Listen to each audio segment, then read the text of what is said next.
Nah, hari ini saya mau menyampaikan sebuah pesan penting. Judulnya adalah harapan di tengah situasi tanpa harapan. Saya ulangi lagi. Tema firman Tuhan malam hari ini adalah harapan di tengah situasi tanpa harapan. Jadi bagaimana punya pengharapan di tengah kondisi yang tidak ada harapan. Kita baca dalam Ratapan 3 ayat 19 sampai ayat yang ke-27. Ingatlah akan sengsaraku dan pengembaraanku, akan ipuh dan racun itu. Ipuh itu pohon yang beracun. Jiwaku selalu teringat akan hal itu dan tertekan dalam diriku. Tetapi hal-hal inilah yang kuperhatikan.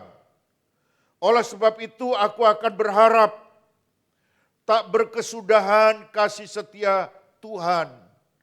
Tak habis-habisnya rahmat-Nya. Selalu baru tiap pagi, besar kesetiaan-Mu. Tuhan adalah bagianku, kata jiwaku. Oleh sebab itu aku berharap kepadanya. Tuhan adalah baik bagi orang yang berharap kepadanya, bagi jiwa yang mencari Dia. Adalah baik menanti dengan diam pertolongan Tuhan. Adalah baik bagi seorang pria memikul kuk pada masa mudanya. Saudara-saudara, kalau kita membaca yang barusan teks yang kita sama-sama sudah baca tadi, saudara akan menemukan dua suasana dalam satu pasal itu. Dalam ayat 19 dan 20, suasana tertekan sedang disampaikan oleh Yeremia. Ratapan itu ditulis oleh Yeremia ketika Yerusalem dikalahkan dan rajanya ditangkap, penduduknya dibunuh dan sebagian dibawa ke Babel. Ayat 19 dan 20 itu mengatakan, ingatlah akan sengsaraku dan pengembaraanku, akan ipuh dan racun itu. Ipuh ini adalah pohon yang beracun. Biasanya dipakai untuk menjadi alat panah di ujungnya, supaya kalau orang kena atau binatang kena bisa mati. Jiwaku selalu teringat akan hal itu dan tertekan dalam jiwaku.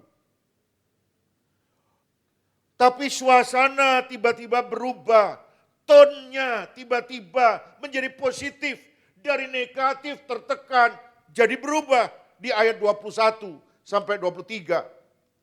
Hal-hal inilah yang kuperhatikan. Oleh sebab itu aku berharap tak berkesudahan kasih setia Tuhan. Tak habis-habisnya rahmat-Nya, selalu baru tiap pagi. Saudara-saudara yang saya kasihi di dalam Tuhan, beberapa waktu yang lalu ada dua jemaat sama-sama kehilangan pasangan hidupnya. Yang satu kehilangan suaminya karena sakit panjang. Tidak sembuh-sembuh.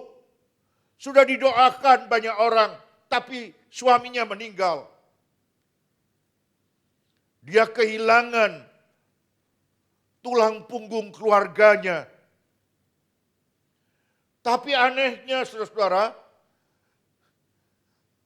ibu ini semakin rajin berdoa, semakin dekat dengan Tuhan, dan keberadaannya menjadi penghiburan bagi jemaat lain yang sama-sama mengalami persoalan yang sedang dihadapi. Tetapi jemaat yang kedua kehilangan pasangan hidupnya juga. Dan kehilangan pasangan hidupnya itu memukul hidupnya. Membuat dia tertekan. Dia kecewa, mengalami kepahitan. Sudah berdoa, kenapa suaminya juga mati. Dan dia menarik diri dari gereja.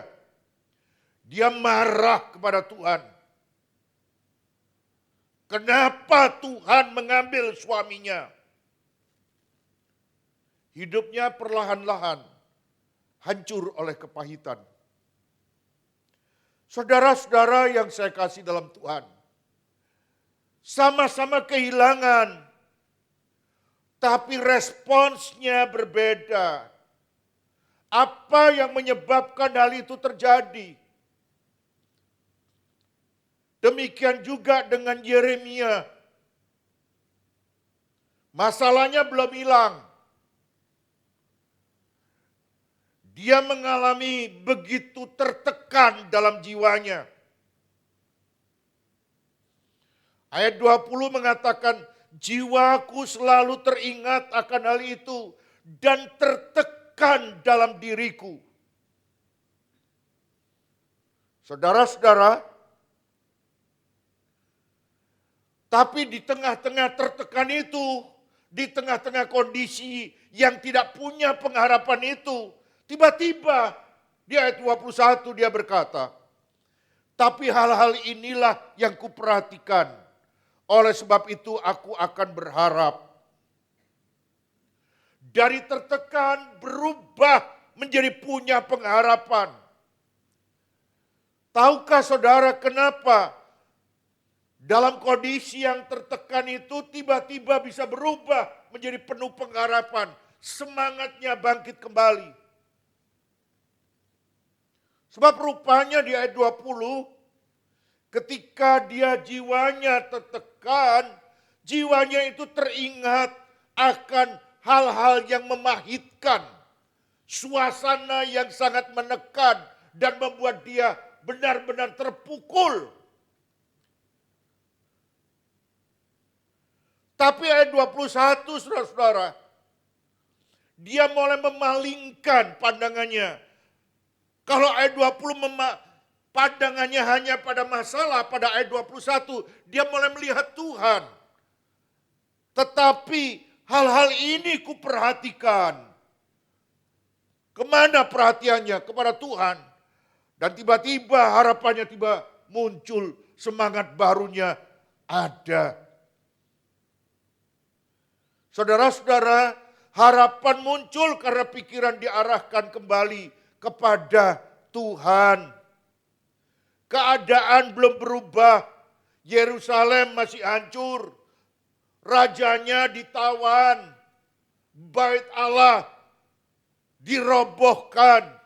Musuh dalam kondisi menang. Dalam kondisi yang belum berubah itu, Yeremia yang mengalami tekanan batin tiba-tiba bisa berubah. Apanya yang berubah?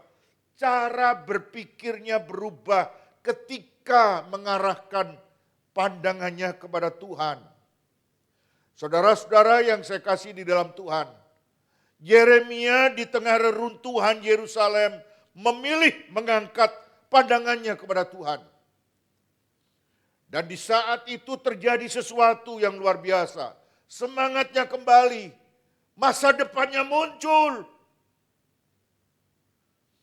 Hari ini saya mau menyampaikan, orang yang terus-menerus mengingat, memusatkan pikirannya pada masalah akan tenggelam dalam tekanan.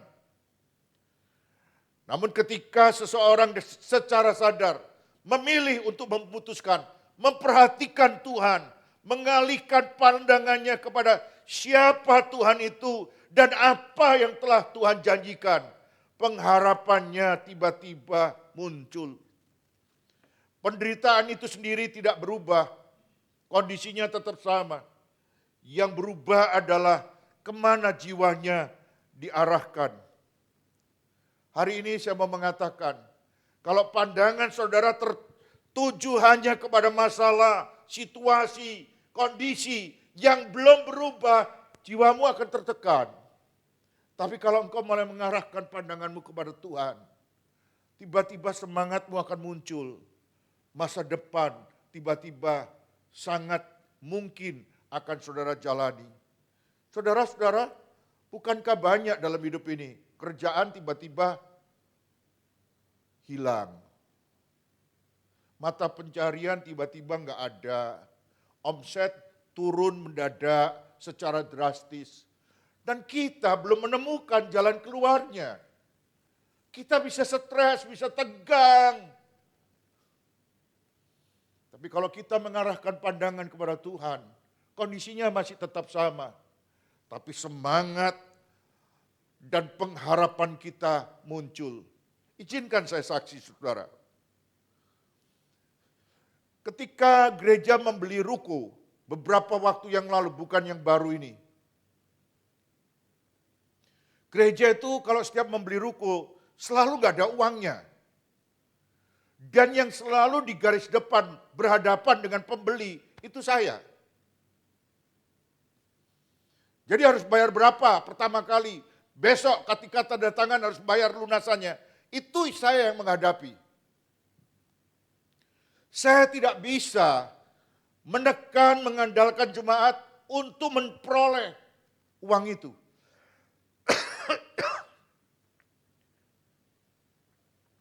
Tekanan itu sangat mengganggu saya. Kenapa? Saya berharap kepada siapa? Saya bisa utang sama siapa untuk bayar utang lain? Gak ada barang yang saya bisa jual supaya bisa bayar pembelian ruko. Itu untuk gereja loh, bukan buat saya loh.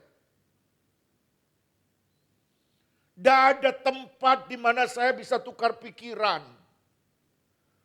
Dan tidak ada orang yang memberikan saran ini dan itu. Benar-benar buntu. Ketika saya menyetir mobil di daerah bundaran ITS itu. Saya masih ingat sampai hari ini. Saya tuh berpikir, orang full gospel mana yang bisa saya telepon dan saya mintai tolong. Saya pinjam, bukan minta. Tiba-tiba ketika pikiran saya memikirkan siapa yang bisa saya telepon dan kemudian saya mau menyampaikan pinjaman. Tiba-tiba firman Tuhan itu mengingatkan saya. Mataku melayang ke gunung-gunung. Dari manakah datang pertolonganku? Pertolonganku datang dari Tuhan serba sekalian alam. Dan ketika saya teringat akan firman Tuhan itu, dan mulai sadar pertolongan itu datangnya dari Tuhan. Semangat saya, iman saya, gairah saya, tiba-tiba muncul kembali. Dan saya berkata, ini proyeknya Tuhan, bukan proyeknya Pendeta Heno. Jadi kalau Tuhan sudah memutuskan untuk mendapatkan ruko ini untuk jemaat Maranatha, Tuhan yang menyediakan. Tiba-tiba muncul semangat yang baru. Yang tadinya sudah letih, lesuh, kepingin aja berhenti jadi pendeta. Karena seorang diri saja. Tiba-tiba keluar semangatnya. Dan dengan cara yang ajaib, uang yang harus diserahkan kepada penjual itu ada. Cara yang ajaib. Yang gak pernah saya pikirkan. Selesai. Lunas. Dan itulah yang dialami oleh Yeremia. Kalau saya bisa lunas, tapi Yeremia tidak. Ketika dia melayangkan matanya, pengharapannya muncul, kondisinya tidak berubah. Yerusalem benar-benar porak-poranda, hancur. Jadi ketika orang mau berubah, mengarahkan matanya kepada Tuhan, sudut pandangnya, perspektifnya kepada Tuhan, selalu akan ada harapan. Ada 3 alasan untuk berharap. Yang pertama katanya Yeremia, kita bisa berharap pada kesetiaan Tuhan. Saudara lihat ayat 22 sampai 23. Tak berkesudahan kasih setia Tuhan. Tak habis-habisnya rahmatnya. Selalu baru, perhatikan, selalu baru tiap pagi. Besar kesetiaanmu. Sekalipun suku Yehuda memberontak dan dihukum Tuhan, Tuhan itu tetap adalah Tuhan yang setia. Dan dia selalu menepati janjinya. Kesetiaan Tuhan tidak ditentukan oleh suku Yehuda yang tidak setia. Suku Yehuda boleh tidak setia, tapi Tuhan tetap setia. Kesetiaannya tidak dibatalkan karena pihak Yehuda. Hari ini jemaat yang saya kasihi, kita masih bisa berharap kepada Tuhan. Sekalipun hidup kita mungkin boleh dibilang, hidupku ini sudah hancur, Pak. Dan saudara berada pada titik putus asa. Tapi saudara mengarahkan pandangan saudara kepada Tuhan. Tuhan itu Allah yang setia. Dan dia menunggu kita untuk datang dan belajar menyerahkan semuanya kepada Tuhan. Mengapakah kita bisa berharap? Karena Tuhan itu setia. Kita bisa tidak setia, tapi Tuhan selalu setia. Kesetiaan Tuhan tidak ditentukan diri kita. Kita mungkin seringkali on off, tapi Tuhan tidak pernah on off. Tuhan on terus, setia terhadap kita. Dia Tuhan yang dapat diandalkan. Yang kedua, saudara, mengapa kita bisa berharap kepada Tuhan? Yang kedua, karena pribadi Tuhan semata-mata. Coba saudara lihat ayat yang ke-24. Tuhan adalah bagianku, kata Yeremia. Oleh sebab itu aku berharap kepadanya. Saudara-saudara, pada zaman bangsa Israel waktu itu, semua suku dapat tanah. Semua suku dapat rumah. Semua suku punya kota. Tapi orang-orang Lewi tidak mendapatkan. Dan Tuhan berkata,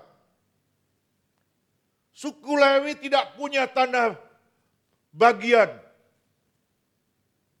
Aku sendiri yang akan menjadi bagian suku Lewi.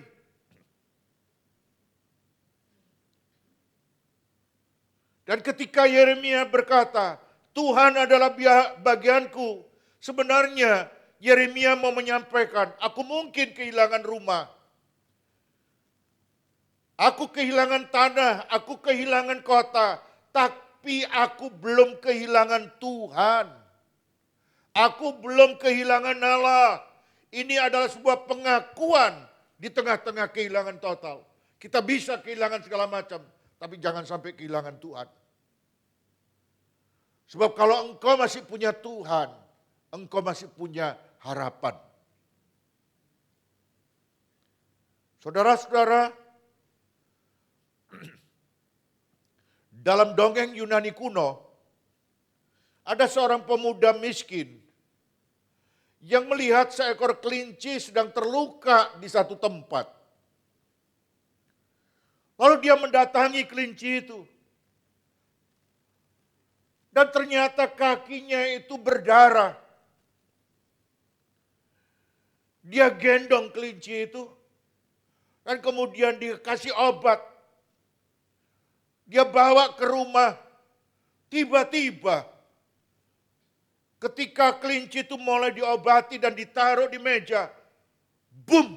Terjadi sesuatu.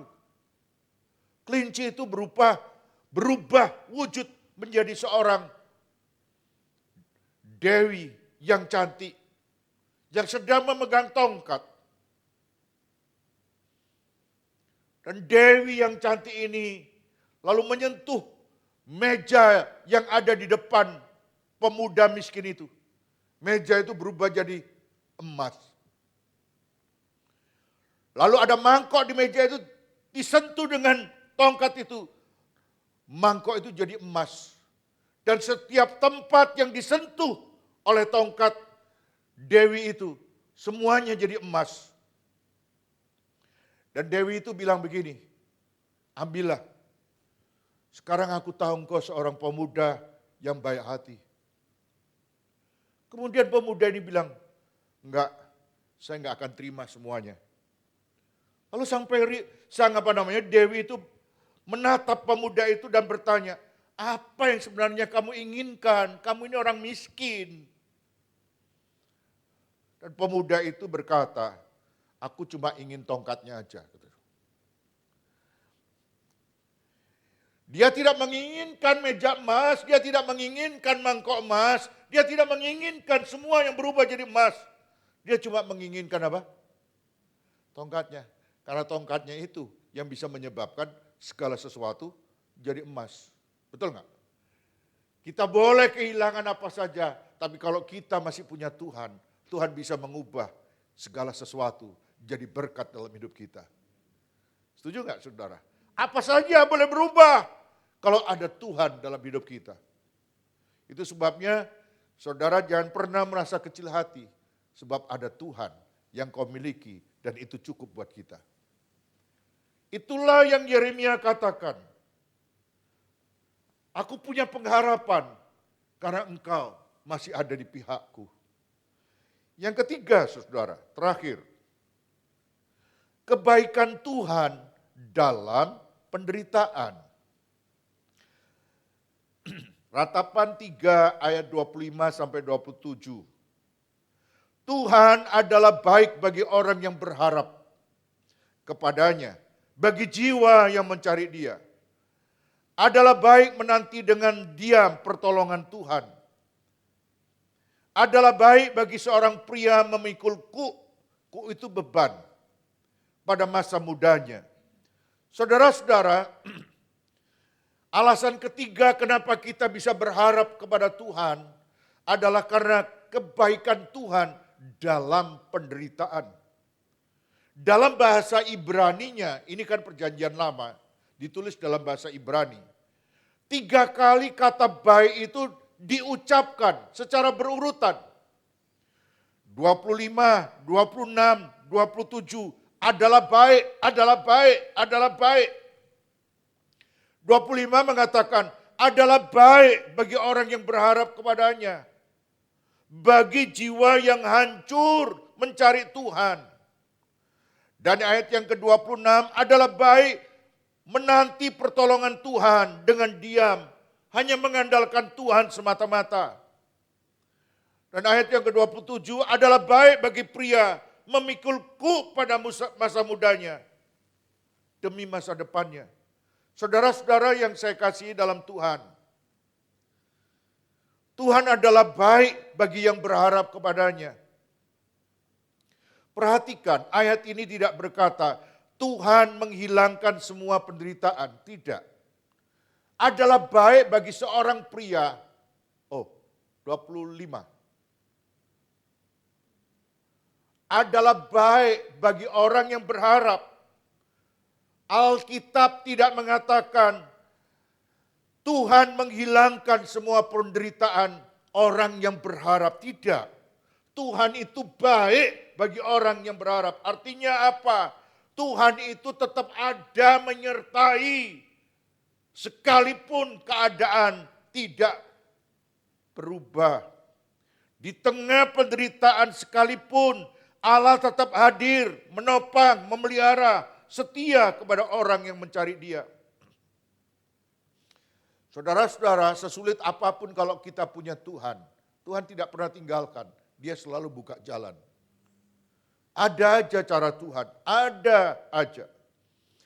Dan ayat 26 mengatakan adalah baik menanti pertolongan Tuhan dengan diam. Hanya mengandalkan Tuhan. Saudara-saudara, ayat 26 ini mau mengatakan kebaikan dalam penderitaan, Tuhan dalam penderitaan. Bahwa baik kalau kita itu hanya bergantung kepada Tuhan. Kata diam bukan berarti pasif dan menyerah. Dalam konteks Ibrani, diam artinya berhenti mengandalkan kekuatan diri sendiri. Berhenti memberontak, berhenti mempercayakan diri kepada diri kita. Dan hanya mempercayakan diri kepada Allah, menunggu waktunya Tuhan. Saya mau mengingatkan saudara, Saya dan Bu Fani ini terus-menerus berhadapan dengan cicilan. Dan beberapa bulan yang lalu seperti saudara pernah dengar, Bu Fani bilang ini ya saldonya hanya cukup untuk membayar bulan ini. Bulan depan nggak tahu harus bayar pakai uang apa. Tapi saya ini kan bukan dewa, dilapori terus kemudian tiba-tiba bikin uang gitu. Ya, saya berdoa, semua saya ajak untuk berdoa. Dan sesuatu terjadi. Jangan mengandalkan diri, jangan mengandalkan siapa-siapa. Hanya Tuhan. Tiba-tiba ada banyak cara yang di luar pikiran kita. Tiba-tiba muncul, terjadi, bisa saja. Orang yang gak pernah berbuat apa-apa tiba-tiba nyumbang untuk sekali pembayaran di depan. Dan ada banyak orang yang tiba-tiba digerakkan Tuhan, bayar lagi untuk 1 bulan di depan. Jadi 2 bulan di depan sudah ada. Dan kemudian saya dan Bu Fani, dan khususnya Bu Fani berkata begini, saya jadi takut ngomong.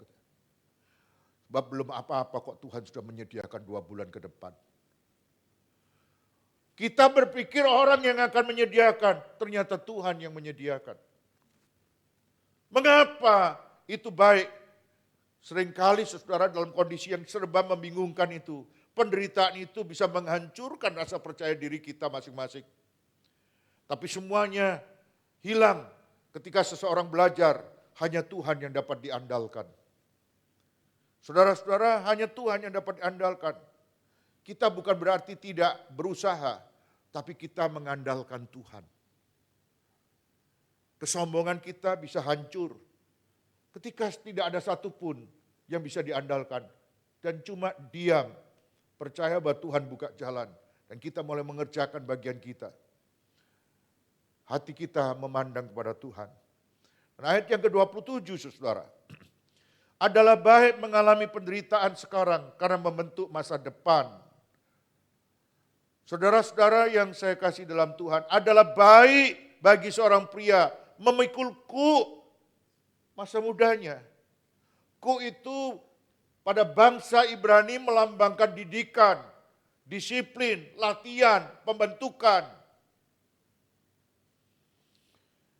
Firman Tuhan ini tidak mengatakan penderitaan itu sendiri baik. Tidak, penderitaan itu tidak menyenangkan. Sejak zaman dulu sampai sekarang penderitaan itu tidak menyenangkan.